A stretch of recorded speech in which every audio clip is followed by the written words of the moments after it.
February 12, 2026. We are in the fourth year, on day 354 since the beginning of the full-scale invasion. Welcome, I greet you. For the situation report, in today's report, we see some changes on the front lines, but we also see some hits on Russian refineries. And what we are also continuing to observe is how Russia is currently dealing with the Stalin crisis.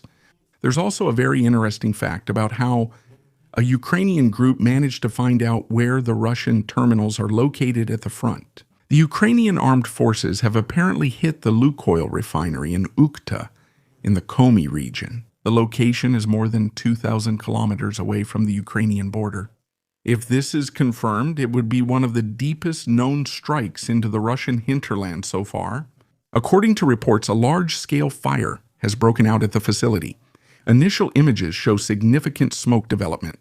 There are no independent confirmations of the exact extent of the damage so far.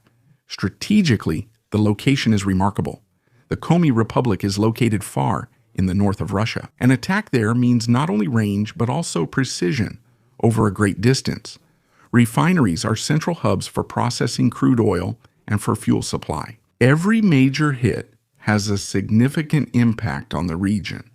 Now, regions that were actually considered safer areas are no longer invulnerable. This further shifts the perception of security within Russia from a frontline war to an ongoing, deep, economically impactful drone war. And you can also see that among the population. The successful strike against the refinery apparently has immediate consequences for the local people. According to reports, there have already been real rushes on gas stations. Many people now fear shortages in fuel supply. On site, daytime temperatures are around minus 18 degrees, and at night it's even much colder.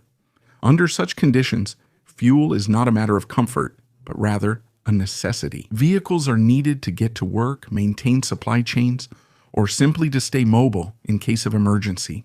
In addition, in many regions, fuel also plays an important role indirectly for heating and for generators. Even if the actual damage to the refinery is not yet fully known, it's often enough to use people's uncertainty to trigger a panic reaction.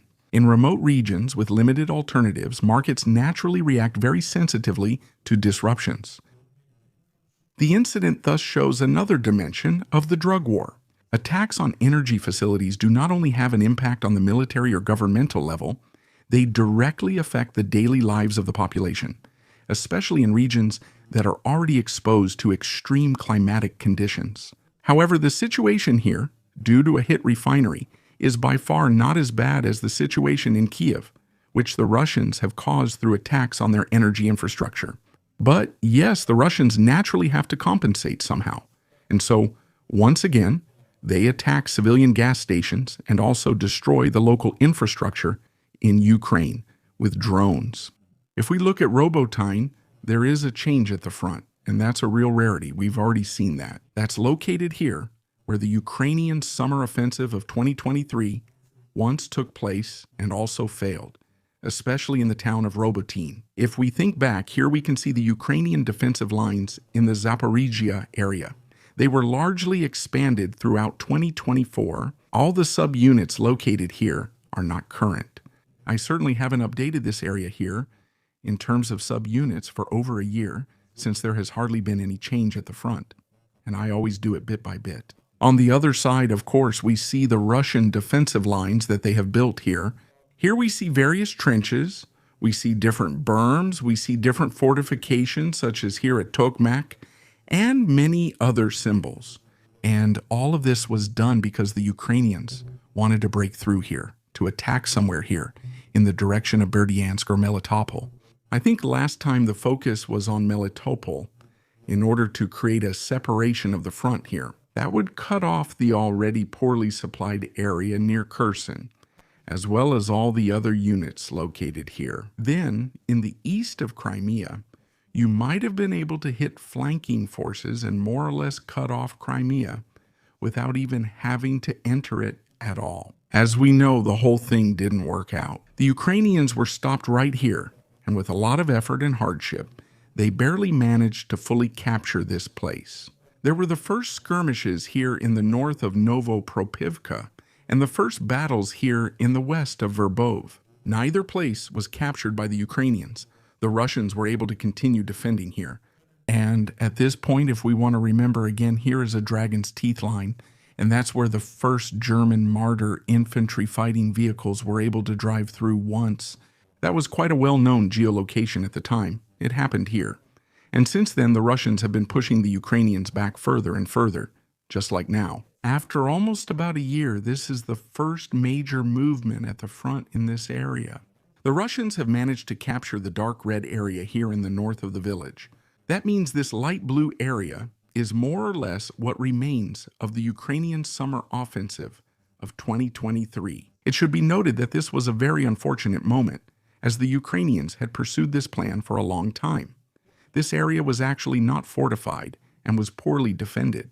But at that time, the Ukrainians also didn't have the necessary resources for an offensive and had to wait ages until they arrived from the United States. And during this time, the Russians were able to build an incredibly strong line of fortifications here. That's why I also assume that only with the next offensive, which was at least announced here for 2026 on the Ukrainian side, it won't take place in this area. There's just too much fortification here. We can see the same thing here at Pokrovsk, a bit further north. From this, we can see that the Russians also have a large number of units on the ground here. Of course, we also know what the situation is like here, and we know that this is still the largest section of the front, while the Russians are also trying to continue their attacks here near Bakhmut or near Soledar. Personally, I would assume that if the Ukrainians launch their counteroffensive, it will start somewhere here in the Zaporizhia area. So not directly at the Suroviki line, but rather here in this area, which, as you know, was attacked and captured quite successfully by the Russians last year, and actually in a relatively short time, which is very unusual for Russian territorial gains. Remember that you know about 99% of my statements turn out just the way I predict them. That's why let's just take this as a small reference for offensives that might take place in the future. In Kotluban, in the Russian region of Volgograd, there was reportedly a heavy attack on a central ammunition depot. The apparent target was buildings of the 117th, depots of the General Directorate for Artillery and Missiles of the Russian Ministry of Defense. This might sound familiar to you, since there was an attack on the 100th depot a few weeks ago, which I also reported on. According to the Ukrainians, the so-called Flamingo cruise missiles were used in the attack. The local authorities confirm a fire, detonations, and the evacuation of adjacent areas. That, of course, indicates a secondary explosion or pollutants that were released into the air here. So it's a fairly typical scenario when ammunition stockpiles explode. The arsenal is a key logistics site for the Russian Ministry of Defense, covering 3.5 square kilometers in Russia. According to estimates, about 264,000 tons of ammunition could have been stored there. Even if only a small part of these stocks was hit, it would again have a noticeable impact on supply and logistics, not across the entire front, but at least in some areas. And such facilities are of central importance for Russian warfare. They consolidate artillery ammunition, rockets, and munitions, which are regularly delivered to various sections of the front. A successful attack, therefore, not only forces the redistribution of stocks, but also increases the pressure on storage, transport, and security throughout the entire rear area. For several days now, Russian channels have been spreading the news that they have managed to reactivate Starlink. This was celebrated as a technical breakthrough. In reality, however, it is said to have been a targeted Ukrainian operation. According to Ukrainian sources, a military cyber unit, that is, an information technology battalion, systematically collected data on Starlink terminals used by the Russians together with civilian research groups. During the process, serial numbers, activation info, and crucially location data were recorded. This information was then used to have the respective devices permanently blocked. The result of the operation is specified concretely. There were said to be more than 2,000 records of Starlink terminals, including precise location information. In addition, several drops were identified, meaning handover points or middlemen, who were involved in the registration and distribution of the terminals. You know, you have to whitelist them now, basically. You have to get yourself put on a let's call it guest list in front of a club. That's the best way to compare it for anyone unfamiliar with whitelisting, so you can use it too. And the Russians wanted to get around that by simply offering money to Ukrainian citizens in the occupied regions so that they would register these terminals in their own names and then give them back to the army. So if this account is accurate, then it would be more than just a technical success. It would show that the battle for communication is already being fought in the digital and intelligence spheres. Whoever has access to satellite internet has a decisive advantage in coordination, drone control, and reconnaissance. For the Russian side, this would be a double setback. First, the restriction of access, then targeted reconnaissance of their own positions, all through exactly the same technology. And that makes it clear how vulnerable modern warfare is when it relies on commercial infrastructure, and the military doesn't have its own equivalent solution ready. Kenya. And now it gets interesting. They're taking an unusually strong stance against Moscow. The accusation is that Russia is specifically recruiting Kenyan citizens, luring them with false promises, and then sending them to the front to die. The term cannon fodder, which a Kenyan government official used, was chosen very deliberately. It is meant to make clear that this is not a regular military operation, but rather people being used up at the front. In some cases, there was talk of job offers, such as in security or technical positions far away from the front lines. Once there, they signed contracts with the Russian army, mostly under pressure.